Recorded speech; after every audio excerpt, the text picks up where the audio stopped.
Let us never tolerate outrageous conspiracy theories. Conspiracy theories. Conspiracy theories. They'll warn that tyranny is always lurking just around the corner. You should reject these voices.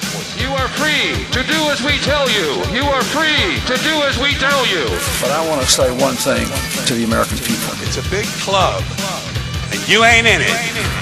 I want you to listen to me. I'm going to say this again. They don't give a fuck about you. They don't give a fuck about you. They don't care about you at all. Outrageous conspiracy theories. Hello, everyone, and welcome to the Beard World Order. I am your co-host, Guillermo Jimenez with tracesofreality.com. With me, as always, is James Corbett, CorbettReport.com. And on this episode, we're doing a little something different. We've got a special guest with us. Mr. Dan Dix of Press for Truth is here. Dan, welcome to the Beard World Order. How you doing, man? Very well. Thank you for having me on. It's great to be in the company of such wonderful beards.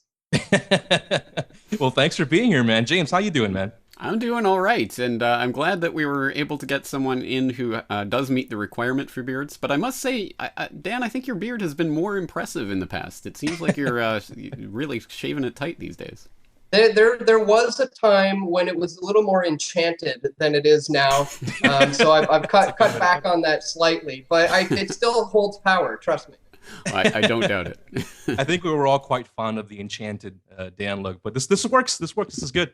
Good. All right, I guess we'll get right into today's topic, and sort of in keeping with the theme, the general theme of this show thus far. In our first episode, we talked about uncorking conspiracy and all that entails. And in our second episode, we covered the idea of meta conspiracies and conspiracies within conspiracies and all that fun stuff.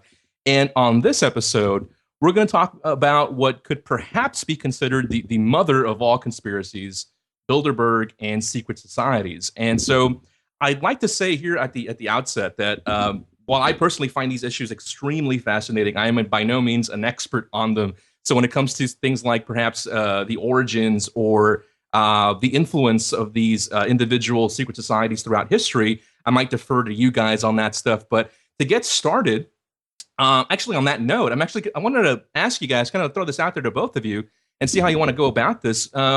Should we start with sort of a general introduction to what we're discussing here with Bilderberg specifically, or should we just jump right into the advanced course for our audience here?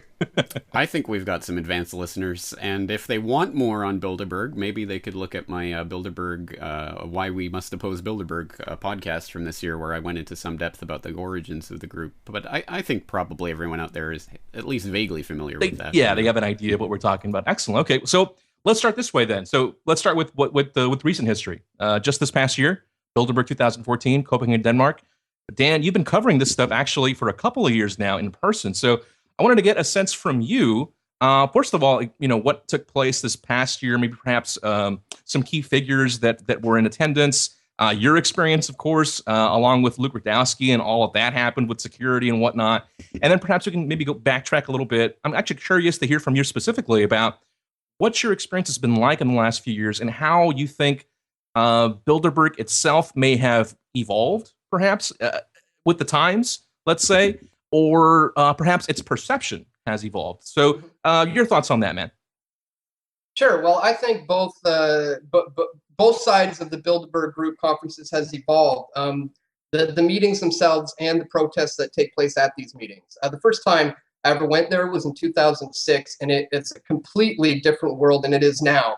Last year in London, there were thousands of people showing up. This year, it wasn't quite thousands, but there were still hundreds of people, but a huge, huge difference from back when I began attending in 2006. So that just goes to show the effect that we're starting to have, and that people are beginning to pay attention to this organization, and more people are starting to show up to these things. Now, as you said, on the other side of this, Bilderberg in recent years have even been forced to have to publish some of their information by putting it on a website. In fact, at this year's conference in Copenhagen, Denmark, I had a rare opportunity to confront the chairman of Goldman Sachs, Peter Sutherland. And when I asked him about the agendas that are being discussed there, he says, "Well, they're all published, my boy. They're all out there." And so that's an interesting video, actually. Myself and Luke Rudkowski, if you guys want to check it out, it's I think we called it Chairman of Goldman Sachs confronted at Bilderberg in Copenhagen or something. But We get into it in depth with him as well, and they kind of cowered and ran away from that one. And let me recommend that video as well. It is actually quite entertaining, but also, I mean, informative to watch the way that they attempt to try to engage with what you're saying, but really more as deflection. Although it was the person who was with Peter Sutherland, I can't remember who that was, who really attempted to engage you more in that conversation. But again, it was interesting to see the way they kind of dismissed what you were saying, because again, it's all open, it's all on the website now. Right. Yeah, exactly. The young gentleman there was from Ireland. I can't remember his name off the top of my head, but it was his first time ever attending. And I wanted to take the opportunity, because we'll get into this in this show, but I wanted to get into him with this fact that I happen to think that there's somewhat of an inner circle within the inner circle. You still have to get invited to these things. Not everybody who attends Bilderberg is necessarily aware of some sort of nefarious agenda or trying to set up this New World Order. So I kind of warned the young guy and said, I just be careful, because the people who invited you here may be trying to scope you out and try to feel you out, see if you're going to be willing to play along or not. And that seemed to bother Peter Sutherland. That made him quite uncomfortable. But I took the opportunity to warn the young guy, be careful. I'm not saying you're doing anything nefarious. Some people are in there and they may try to corrupt you.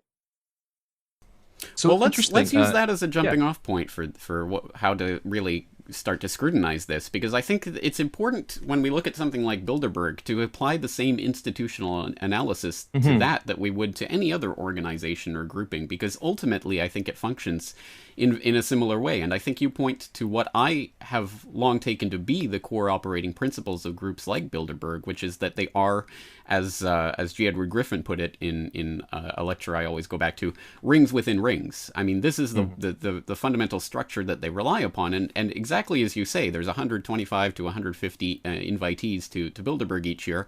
I certainly don't think all of them are in on the agenda of the core grouping, and I don't think they all necessarily understand or agree with all of the things that Bilderberg talks about. And we often see people who are invited to the conference once and never again.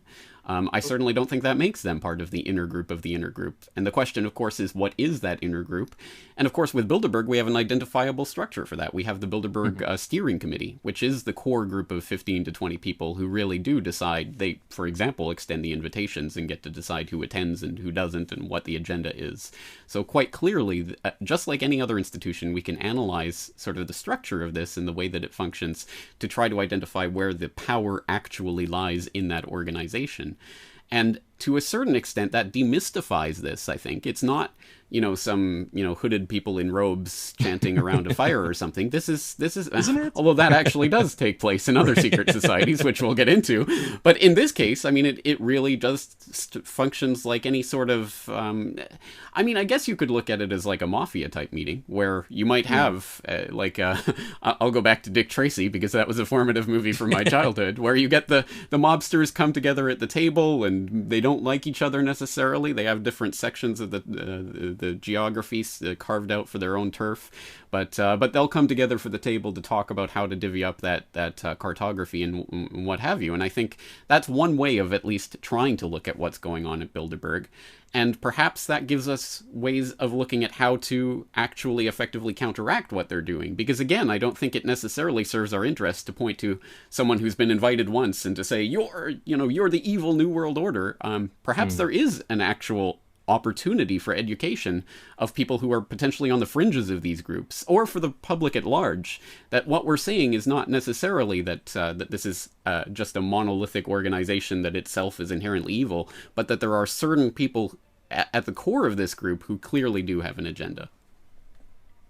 Interesting. That's an interesting way to look at it. Yeah, the competing agendas within the group, but generally the overall agenda is maintained as long as we have more for ourselves and less for everybody else.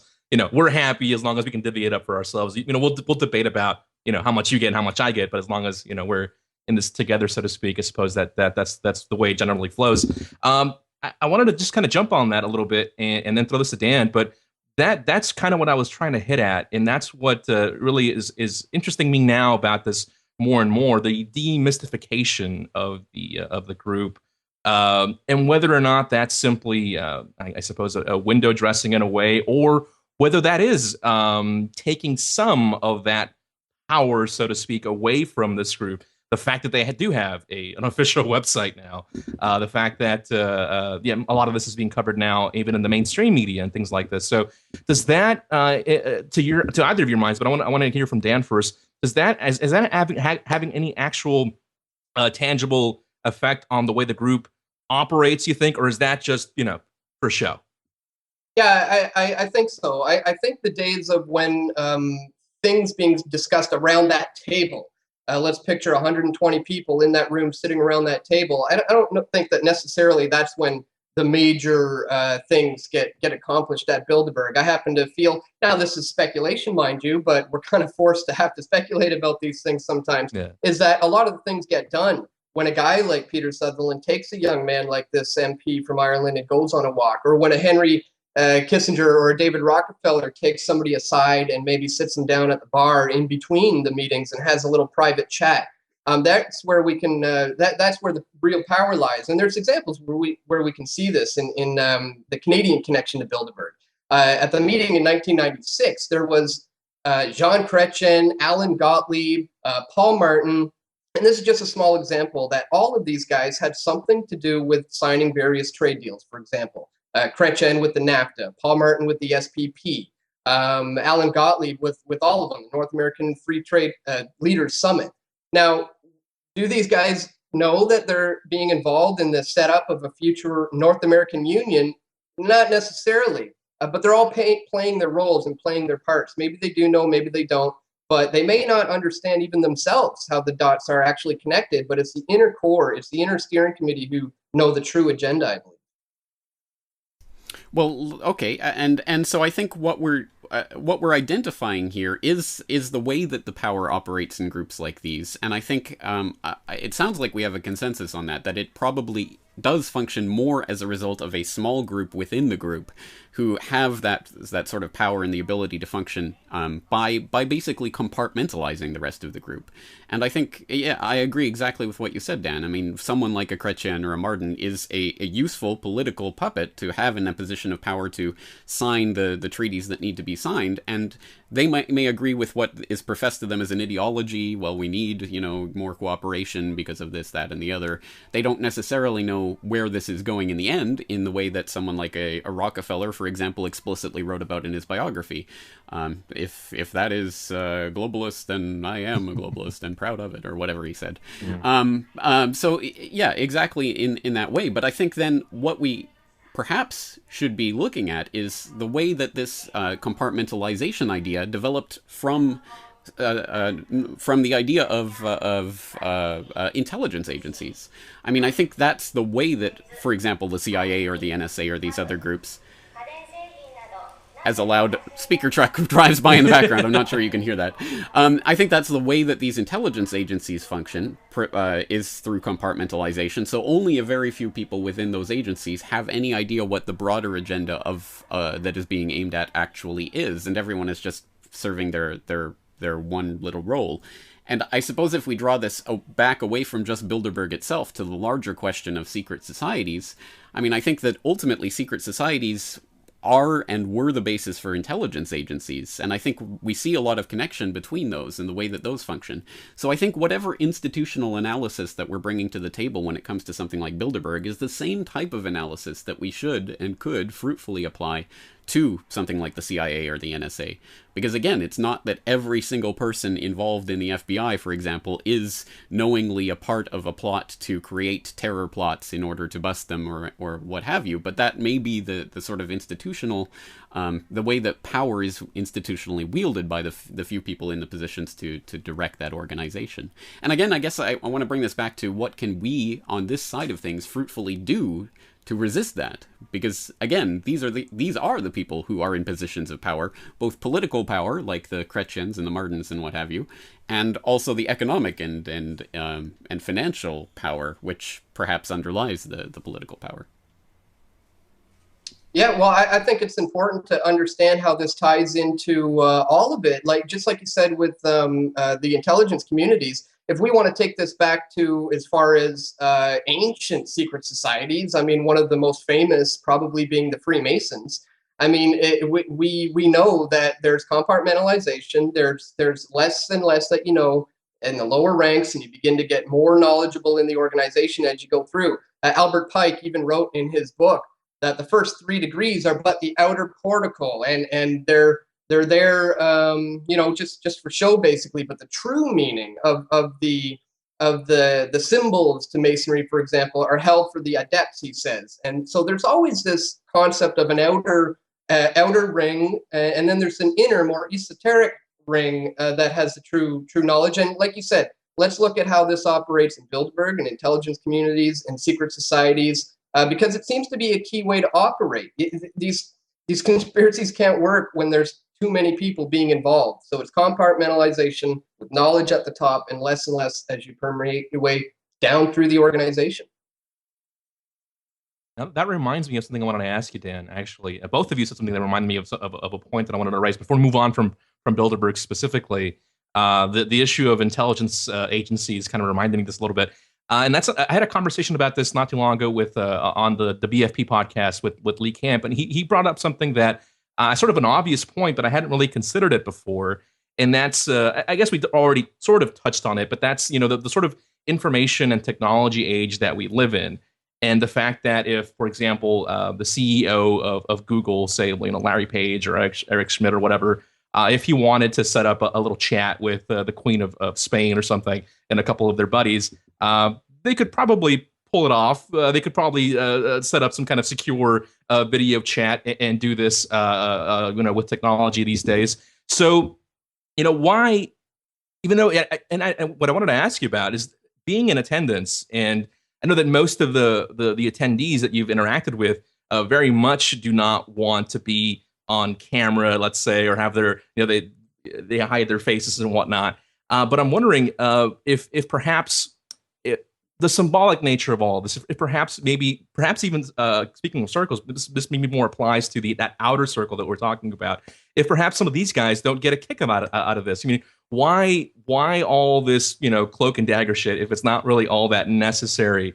What do you think about that? Do you think what do you make of it being a sort of symbolic thing for again, a lot of these guys who are maybe first invited probably get a thrill out of rubbing elbows with some of these inner cats?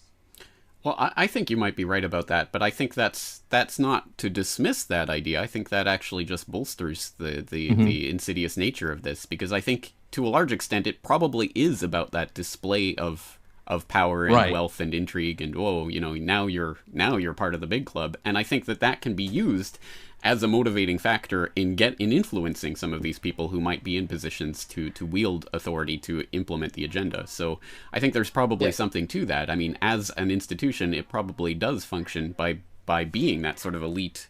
Wow, you're part of the in crowd now. But let me raise my own kind of devil's advocate position here. Well, not my own, actually. I'm going to read from a post that was up on RT this year. It was an op-ed by Dr. Rosalind Fuller, who is lectured at Trinity College, Ireland, where I actually studied for a year. So there you go. Although I don't know this person. But she wrote an op-ed saying why Bilderberg is the least of your worries. And I'd like to solicit your guys' opinion on this. I'll just read a couple of paragraphs from this. She says, people are rightly concerned that business magnates and top politicians are conducting conversations like jobs, entitlement, and debt in private, along with challenges for Africa, which, considering the complete absence of African attendees, says a lot about whose challenges in Africa are going to be discussed. My guess would be that Chinese and Western leaders attempted to carve out their respective roles on this resource-rich continent, which is interesting because I don't know if there were Chinese attendees this year. But anyway, I think we can all agree that these politically relevant conversations should be happening in public, and that your ability to enjoy an occasional cocktail schmooze with politicians should not be tied so tightly to the size of your bank account. However, where critics go wrong is in seeing Bilderberg as a cause instead of a symptom. Bilderberg is an important conference, particularly when it comes to coordinating transatlantic strategy, but it is only one of literally hundreds of meetings between business and politicians on the calendar. Most public international organizations like the UN or WTO invite thousands of non-governmental organizations to their meetings, and while they work hard to give the impression that these organizations are but the humble representatives of the slaving global proletariat, some of them are, after all, many, possibly even most, are offshoots of big business or government-financed strawmen. And then she goes on to give examples like the International Chamber of Commerce and other such things, which are institutions which are out there in the open and very obviously for the promulgation of certain business interests, and are the type of grouping that bring these powerful people together in meetings constantly throughout the year. As she says, hundreds of meetings throughout the year of this sort take place. Why then is Bilderberg seen as the core of this, or why is it of particular note? And I suppose I have my own response to this, but I'd be interested to get your guys' take on how do we address this concern. Well, what I think is interesting about how a lot of these groups operate, going back to everything we've just said, is a lot of times it's all about order out of chaos.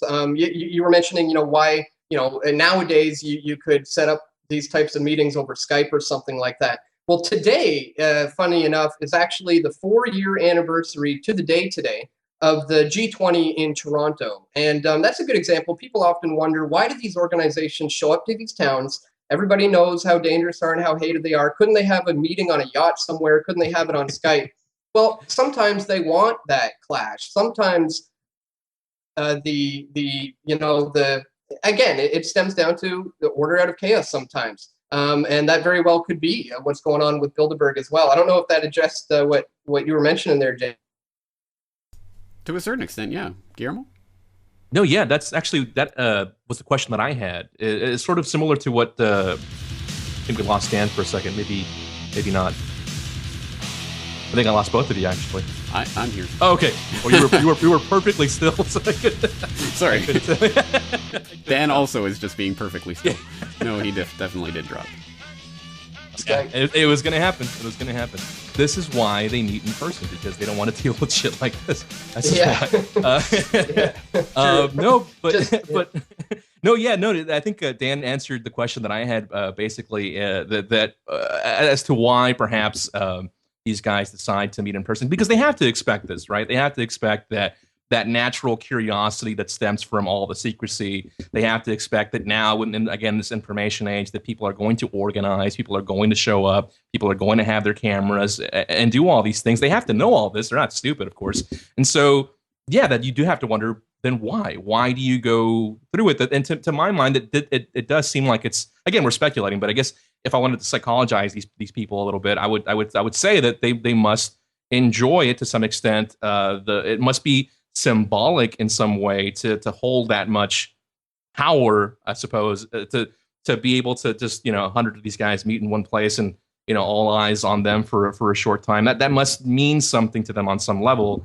As far as your question, James, about I don't know who this was again, the person you were reading from, but I guess there's something to that. I guess I have the same sort of question as far as what makes this event more special or unique than any other congregation of the world's elite. Is it all the secrecy? Is it because it's been kept for so long out of the public eye, and only recently have we learned more and more about it?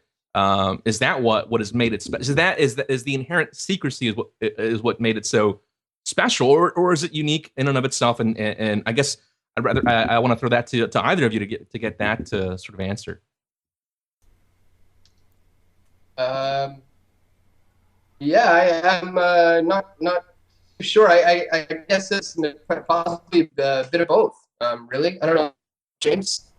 Well, I suppose my response would be to agree with what this Dr. Fuller is writing in this op-ed. I do think that Bilderberg is not the cause so much as the symptom of a larger phenomenon that does take place throughout the year. So in that respect, I don't think it's any more deserving or less deserving of any other particular grouping of being exposed and subject to the same type of scrutiny.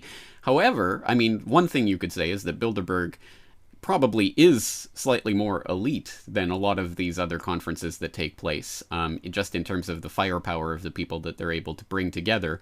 There aren't a lot of conferences that are of that caliber, and the extent of the secrecy that goes on surrounding this does. I mean, again, in this day and age, as we say, in the information age, it is, I suppose, different now that it's sort of slightly been let out of the bag, and there is at least there was a fair bit of media coverage last year in England, and it was talked about on national TV, so it's not exactly functioning in the same way that it did 10, 20, 30, 40, 50 years ago, when it was truly, completely, 100% off the radar of almost every single person on the earth who wasn't an attendee.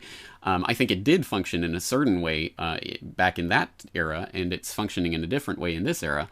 But so I think that the secrecy aspect to it is part of what makes it interesting from the perspective of people who are looking for something to cover.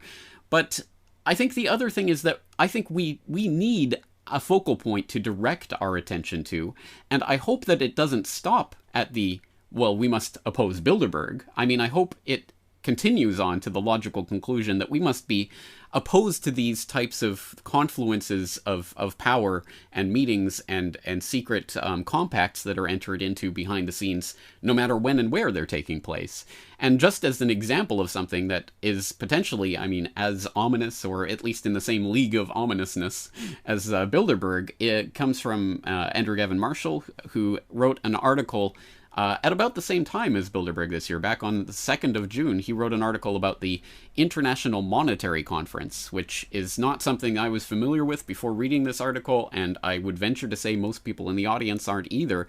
But he does this, he's doing a series on the IMC and who they are and where they meet and all of this. And basically, a lot of the attendees from Bilderberg packed up their bags in Copenhagen and then went to this International Monetary Conference that was taking place in Munich. So it's even some of the same people are involved in this. And again, it's a nefarious conference of central bankers and private bankers coming together, talking about banking regulations and things of that sort. Again, a similar kind of grouping of power, talking about issues that would best be served if there was some scrutiny to these issues. Why isn't the IMC getting anything like the kind of scrutiny? Why isn't it even known, let alone the Bilderberg conference? But then again, if the IMC became the focal point of our protest, then there'd be another organization, right, and another. I mean, I think the point has to be more of an institutional analysis of how these groups in general work, and I think Bilderberg is a very good focal point to that, because again, it comes around every year, and every year people can sort of concentrate their firepower on it and hopefully have an effect on that. And I think that's doubly effective because, again, not only does it hopefully actually undermine what they're doing at Bilderberg to whatever extent, but then I hope it also helps to encourage the resistance movement. Because, again, the more success that we have, the more that we understand that the power really does lie with us. And conversely, the more failure that we have, the more that people get disheartened and demotivated and basically disengage. So I think there's reasons to concentrate on a group, and why not Bilderberg? I mean, it is I think an important and influential group, and I think it does deserve the scrutiny that we're giving to it, like many other organizations do. But I think that would be my answer. Excellent point, man. Good point. Dan, anything else to add to that, or shall we move on to some other secret societies? Just speaking of things that, or people or gatherings that meet yearly, another secret society, I guess no show on secret societies would be complete without bringing up Skull and Bones and Bohemian Grove, right? So why not bring that up? And I believe, and this is to your point, James, about the focus on Bilderberg rather than other gatherings. I haven't really read much of anything about Bohemian Grove, and I believe the gathering is already underway. I think it's a part of it happens in early June, and another part of it happens in early July. And I wanted to get maybe some general thoughts from either of you about this, somewhat secretive gathering. It's still fairly secretive, although many of these things, again, just because of the nature of information these days, are more accessible to the public. But yeah, generally, and then we'll get into some specifics. But maybe Dan, let me get your thoughts on the Bohemian Grove. What do you think about that, man? Sure. Yeah, well, it's important to pay attention to all these groups, just like James was saying. And, when you have an organization like Bohemian Grove, where these same people, we sometimes refer to them as a triple threat or quadruple threat, where they're Bilderbergers, CFR, Trilateral, IMF, they're all these guys. When you find that they're going to things like Bohemian Grove, and then you look into what sort of things do they do there, what sort of things go on at Bohemian Grove, it's incredibly eye-opening into a much bigger agenda about this whole New World Order agenda. It really opens up a bigger picture when you see that these guys are actually involved into some very occult, ritualistic ceremonies that take place there, namely the cremation of care, where an effigy of a body is placed on the altar in a fire. and it's consumed. It's called the cremation of care, and it's burned in front of on an altar in front of their god, which they refer to as Moloch. And the cremation of care, I think, is symbolic of almost killing off your God-given conscience and showing that you're willing to do something like this in order to give way to the cares of the world. And I think, I always looked at Bohemian Grove as like an Illuminati summer training camp, where they kind of test you out if you're willing to do some of the darker side of things, some of the occult things that are involved in the New World Order agenda. So it's kind of like a training school for that, and kind of testing the waters to see who's going to be willing to play along and dabble in the darker arts of the New World Order agenda. James, your thoughts, man? Come on, Dan. It's just kind of a frat boy spring break for the elderly jet set. I mean, this is nothing nefarious. No, this is. I mean, Bohemian Grove specifically is an interesting example of that phenomenon of how we can become normalized to ideas that beforehand would have been really, really hard to even accept. I mean, I remember the first time I heard the concept that there were, literally high-ranking politicians, including presidents, who, meet in the woods and do these occult rituals. I thought, what a ridiculous, that's so ridiculous. I can't even, that just couldn't possibly happen. And then you see the footage that was snuck out of there, and the first time I encountered that, it was crazy. I'm like, I can't believe this actually happens. And now, fast forward several years, and I'm like, oh yeah, I'm Bohemian Grove. Yeah, they do that every year. So there is a process of normalization that goes on with that. Yeah, it's not that important, really. When perhaps it would serve us well to maintain some of the initial reaction that we have to this. But I suppose, well, again, let's play some devil's advocate with this, because when Bill Clinton was confronted once by someone, I can't remember the context or what the person was talking about, but one thing that he brought up was Bohemian Grove, and Bill Clinton said, "Oh yeah, that thing where Republicans go and run around in the woods and piss on trees. Yeah, I'm not a member of that." And I suppose to a certain extent he's right. I mean, it is predominantly a Republican institution, and all of the politicians and others who are identified with it are certainly right-leaning. There aren't any high-ranking Democrats that I know of. Certainly all the presidents that have been associated with the Republicans. So maybe this is just a kind of a political kind of left-right thing. Maybe it's nothing to do with, some sort of overarching agenda. I'm not necessarily making that argument, but I'm sure that someone who's trapped in that left-right system could make that argument. So what would we say to that? Interesting. No, yeah, that's a good point, man. And to your point earlier, though, about how this has become normalized, I think you're absolutely right.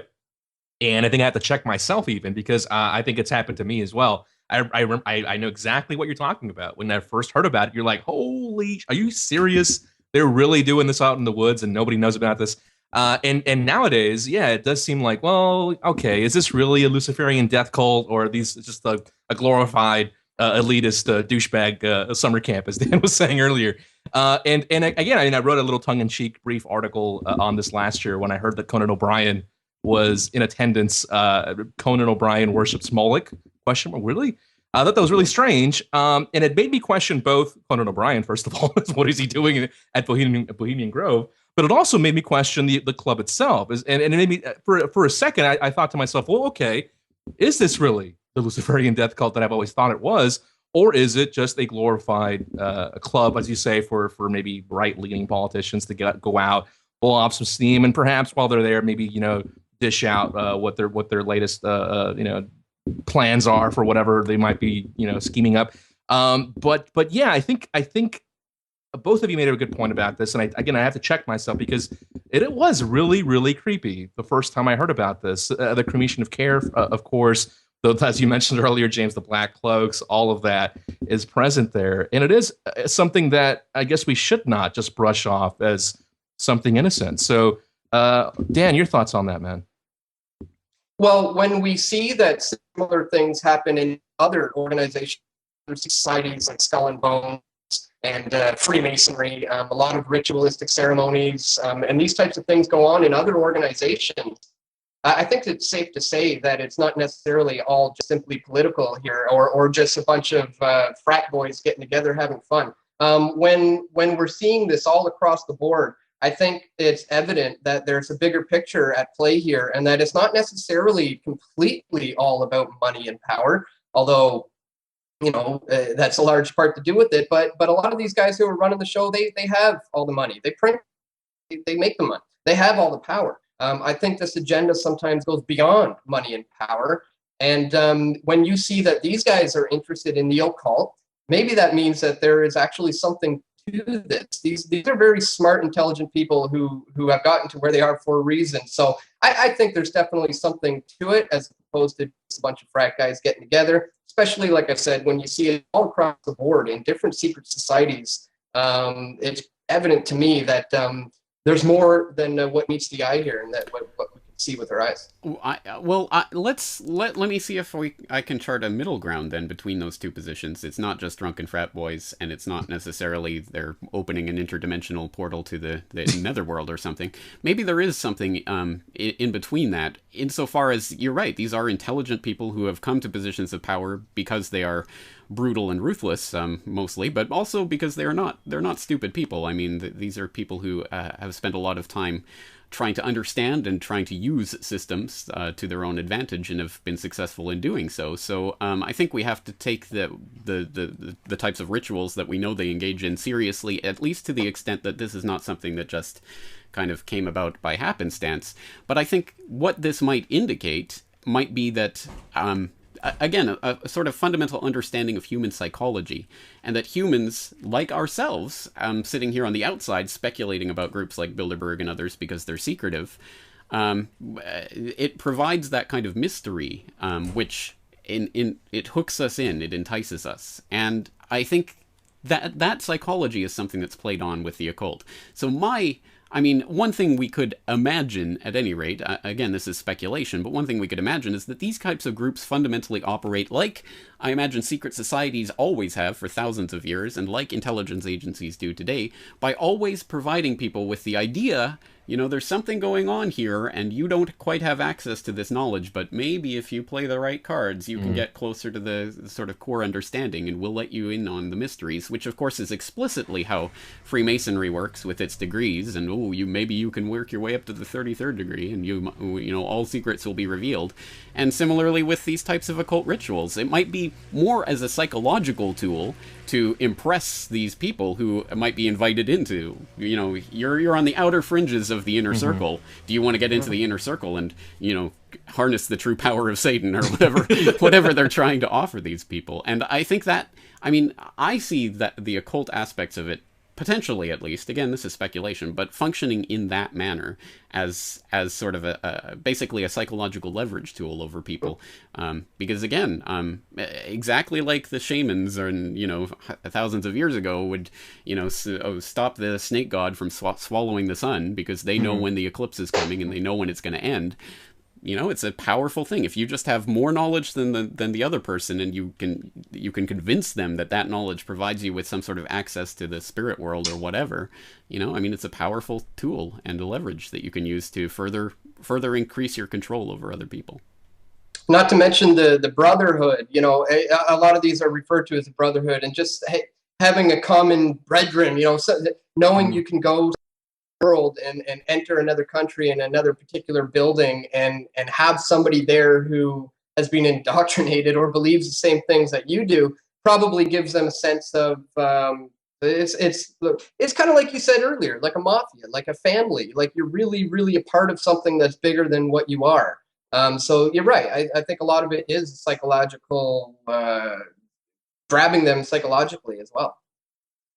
Yeah, that's a good point. Yeah, and I guess in that sense, and that's how it resembles that fraternity that we've been kind of tongue-in-cheek referring to, that sort of brotherhood that these guys are bonding as a sort of special union, and they can rely on each other. And of course they do. Of course, this is something we can observe in business and in politics, the way favors are delivered to work your way up the ladder. A lot of this has already been pretty well documented. I wanted to ask Dan something. This is kind of an aside, but it's still related. Because we mentioned earlier how you were attacked, I guess, by security at Bilderberg. Not the first time, of course, and not that long ago. You were thrown out of CPAC for trying to interview Newt Gingrich. Newt Gingrich, of course, very famously attendee of Bohemian Grove. Curious what you make of that, man. And if that had anything to do with you being thrown out of that joint. Yeah, it's funny enough. I almost forgot all about the fact that I was in line to confront Newt Gingrich on the fact that he attended Bohemian Grove. And it was there at CPAC, and I don't know, I was in the line for maybe 10, 15 minutes when they just came straight up to me, a couple guys in suits. They got a little white thing in their ear, and they come up and they say, "You, out of the line." And they pulled me aside and were checking my pockets, checking my ID, and they just said, "We know who you are. We know what you're here to do." And they just kicked me out and said, if I don't leave, I'll be arrested. The exact same thing did end up happening this year in Bilderberg when those hotel clerks held me down there after we confronted the organizing committee. One of them said, "We know who you are and we know what you do." And you can hear me in this video say, "You know who I am? What am I trying to do? What do you mean, you know what I do?" So I don't know. I don't know how much info these guys have on me, but both those times I was set aside as I was, doing something. And well, the second time I ended up getting full blown arrested, taken downtown and put in the police station in Copenhagen, Denmark. There. So I don't know. Maybe that's a sign that me and Luke are onto something here. If they're recognizing me in Copenhagen, Denmark. But it kind of sucks because it's hard to do the job when they when they notice you and just pull you out of the line like that. Well, Right. well, let that be sort of a reminder to the audience that when there are as few of us as there are who are vocal and out there and in front, really vocally opposed to Bilderberg and putting our names and our faces out there, yeah, I would be surprised if Bilderberg security did not know about you and Luke and other people who are there year after year. I mean, it just makes sense that they would be aware of who you are and what you do. So again, it's just a reminder that when there's a few of us out there doing it, it's very easy to identify and use us as a lesson. When there are hundreds, thousands, tens of thousands, it would be impossible. And again, it's that question of reaching that critical mass. But again, let's bring this back then again to what we can do to oppose these types of groupings, because this is something I always think about, is what is the actual solution to these types of things? Because I don't know, I'm not going to speak for you guys, but I assume, I think we probably all agree with the voluntaristic principles that whatever voluntary associations people want to enter into, as long as that doesn't involve the use of fraud or force and aggression on other people, is fine. I'm not going to tell other people how to live their lives.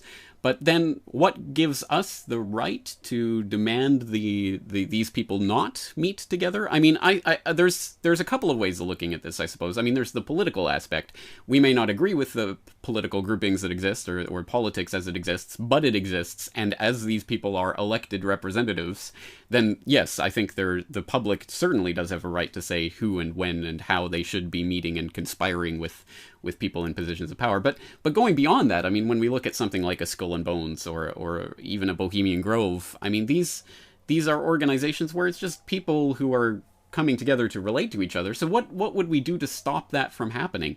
And you could look through history. I mean, there was the Anti-Masonic Party, which was the first third-party grouping in the United States. It really started the party system in the United States as we know it today, and party platforms and nominating conventions, and all of that resulted from the creation of the Anti-Masonic Party, which was an entire political party that was brought about explicitly because they wanted to get rid of Freemasonry.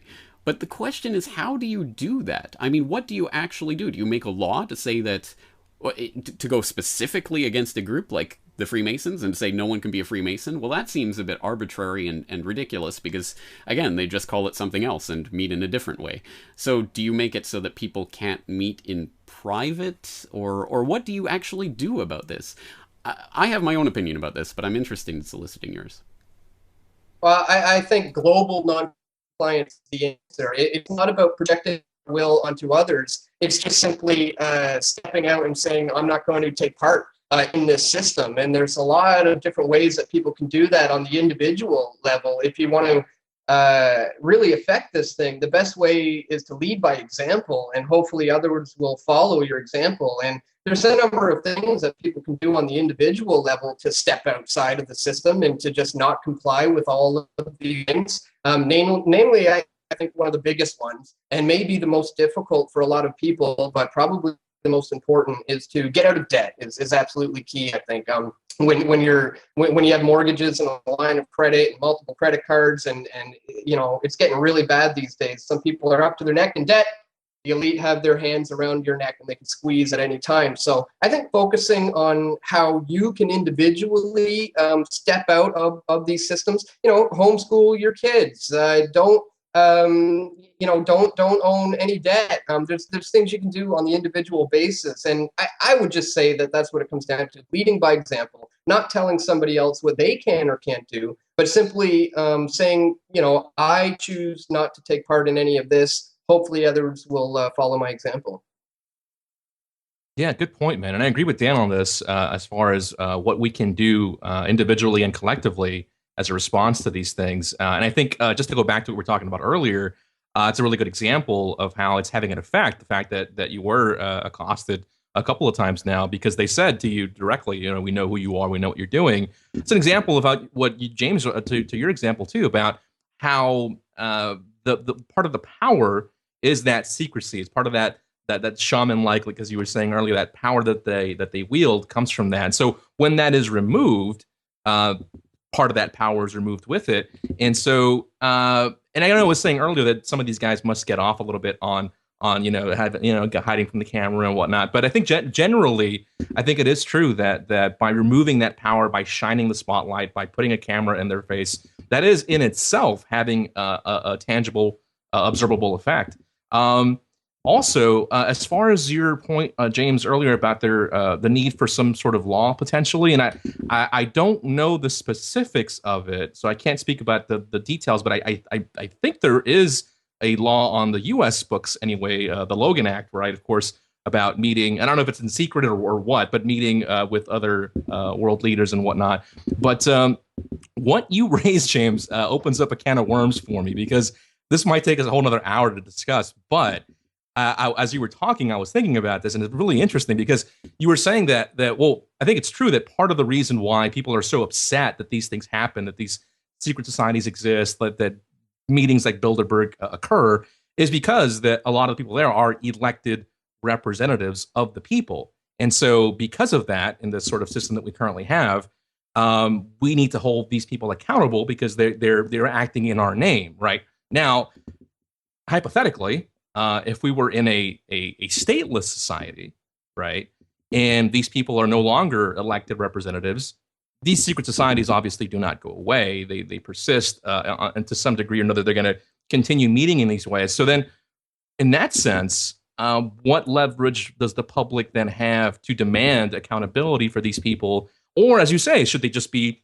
left alone to their own devices? After all, they're organizing voluntarily and meeting, even if it's in secret. What right would we then have to tell them to do, or what to do, or what not to do? So I wanted to throw that back to you because I'm actually curious about this. What do you think about that? Actually, I think what Dan said perfectly answers what you're saying, because in the free society, in a stateless society, it would precisely be our individual choice to for example, buy from company X, or to contract with bank Y to make a deposit, or what have you. It would be completely our choice. There would be no state telling us, for example, that there's a legal tender law saying that you must have this type of piece of paper in order to pay your taxes and be a legal human being. So that we would have complete choice over what we do. And so, yes, I mean, certainly politicians businessmen and financiers and whatever else, people in positions of influence and wealth could meet together, and presumably would meet together even in a stateless society, but we would have complete control over whether or not we want to interact with them. I suppose the operative part of that would be secrecy, because again, if these people are doing this in secret in a way that no one even knows about it, then that's I suppose a type of fraud being perpetrated on a public that would presumably need to know about what's being done by these corporations in order to decide whether or not you want to contract with them. But again, ultimately, so I think really my response would be the combination of what you two guys talked about. So first of all, I think exactly right. It is about what we can actually do about this, and that really is in terms of what we can do to get off of the system that they use to wield their power over us, which is exactly, it's debt, it's control of education, it's all of these things that they do have control over that we can actually make an active choice to comply with or to find ways around. And then also, yes, if they function by secrecy, if secrecy is so important and vital to what they're doing, then clearly the exposure of what they're doing is in itself an answer to what they're doing.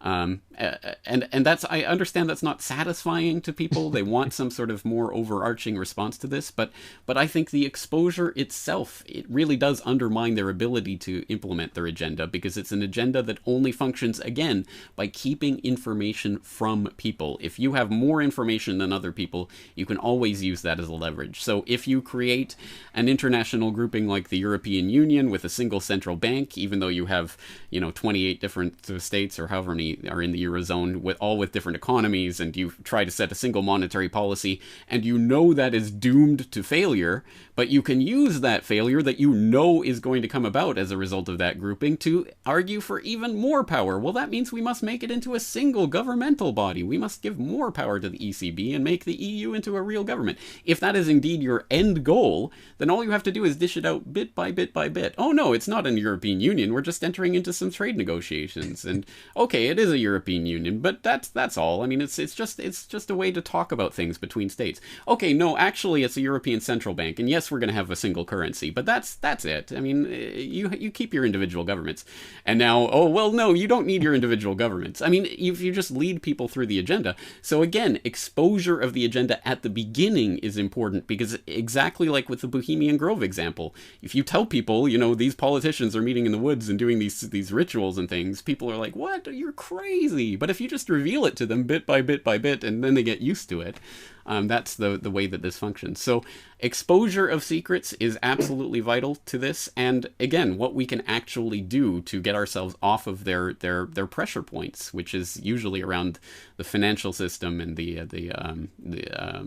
education system and other things that, again, we can choose to whether or not we want to buy from their corporations or whether we're going to find ways around that. The only point that we really don't have any leverage over at this point is the monetary system, which again, I mean, we can choose not to abide by their rules, but that will get us locked in a cage. So, I mean, I think that's really one of the fundamental points that we have to concentrate our firepower on, because it is truly a point at which they have a stranglehold over us. Indeed, yeah. Indeed. Yep. No, and excellent points all around, guys. And I think also, James, just to your point quickly, but I think not only is it not psychologically satisfying to not have an overarching answer for all this, but also to suggest that people should take individual responsibility for their actions and not take on debt, as Dan suggested, and things like that. That's not what they want to hear. What are you going to do for me? I don't want to. That sounds like a lot of work. I don't know about all that. But and just to make a more nuanced point, I think that in a stateless society, in a free society with free human beings, again, it doesn't necessarily mean that there won't be such things as credit or what have you, but it just means that we have to be responsible for who we're contracting with for credit. And if you enter into a contract with a bank or whatever for debt, then you have to understand what that institution is and what they're doing with your money and who's really controlling it and all of that, which in our current system, we feel we don't have to, because in the US, there's the FDIC or similar institutions around the world that take that out of your hands. Oh, don't worry, the government backing up your deposits. Don't worry about who you're contracting with. Bank A is as good as Bank B. Don't look into it, and don't think about your personal choice in this matter. So it's not to say, again, necessarily that all of these things are evil and must be completely rejected. It's just that we have to be very consciously deciding where we put our money, who we interact with, what we do with our time. And the fact that they're trying to take that choice, not take the choice away from us, but try to make that choice meaningless, I think, again, shows that is something that we need to be concentrating on. Exactly. Like a true free market. These guys would have been weeded out, weeded out long ago if we truly had a free market. Exactly. Yeah. Indeed. Now, guys, it's about that time to wrap this up. So closing remarks from each of you before we close out the program. Dan and James, anything else you'd like to add, either about this or just generally? I'll start with Dan here. Anything you would like to say before we close out today's show? No, I mean, fascinating topic. Thanks for having me on to talk about it all. Again, it's of the utmost importance to understand what all these organizations are doing, especially when it goes sometimes beyond money and beyond power. So we have to pay close attention to what they're doing. I've been paying close attention for many years now. People want to check out my work. They can check it out at pressfortruth.ca. And of course, the YouTube channel is youtube.com/Weaving Spider, which is a little node to the Bohemian Grove, actually. Weaving Spiders come not here is their motto. So you can check that out on YouTube, and that is about it. And of course, we will put the links to some of the videos we've been talking about, your arrest at Bilderberg, your confrontation of Peter Sutherland, and some of the others that we've been talking about in the show notes for this.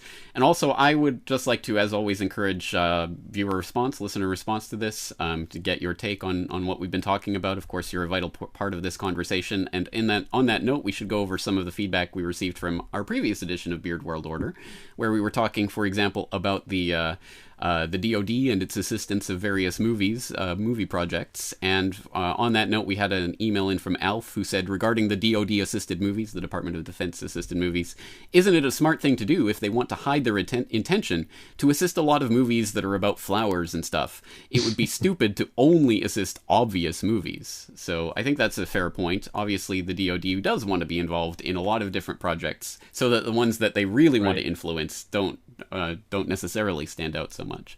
Also, Bruce wrote in to say, regarding the Beard World Order, thoughts from a viewer, why your broadcast style works. Number 1, your calm approach pulls as opposed to pushes your audience to think. 2, you stress the rational thought process. 3, you remain open to opposing views and opinions. 4, you present yourselves as real, ordinary people without reliance on ego, title, or station. 5, you continue to cover very diverse, interesting, and controversial subjects. And 6, lastly, you provide links so the listener viewer can check for themselves and are free to draw their own opinion. So thank you very much for that, Bruce. And finally, we had in from Jason regarding Karate Kid 2 and the Department of Defense and Okinawa. It's a strange one. Yes. Why were they involved? He says, I think they were involved because it involved Mr. Miyagi's return to his home island of Okinawa, an island where nearly everyone still there has an ancestor who was killed in the Battle of Okinawa by an American Marine. Which is a fair point, and also it continues to be an ongoing concern for the people of Okinawa, many of whom are very much opposed to the U.S. military presence there, which continues to happen despite many, many political assurances that it would be moved. So certainly I can see some sort of DoD connection there in trying to make sure that that script certainly excises any such mention of any of the cultural factors around that. But I don't know if I've even seen Karate Kid 2, let alone, even if I have, I certainly don't remember it, so I'm not speaking from any particular viewpoint there. So anyway, thank you for all of that feedback and view and input. And of course, you can all contact us via our various websites with feedback about this conversation. Indeed. Good stuff, guys. Good stuff from the audience. Again, really, really good stuff. Appreciate the feedback. And we should mention, it's been well over a month since our last episode. So we will try to make this a more regular thing on a monthly basis. And we do really I want to echo what James said. Encourage your feedback, encourage your emails. Topic ideas, of course, are also welcome. I'd like to know what you guys want us to talk about for the next show. We've got a month to send those in, so please do so. And I guess that about wraps it up for this episode. Again, thank you guys for joining me. Yes, the links will be on the show notes. The links to our respective websites and ways to contact us each will also be in the show notes. So, again, please do that. Come back and join us next month, we hope, we think, right here on the Beard World Order. Thanks for listening. The very word secrecy is repugnant in a free and open society. You are free to do as we tell you. Because people have got to know whether or not their president's a crook. Well, I'm not a crook. For we are opposed around the world by a monolithic and ruthless conspiracy. The Beard World Order.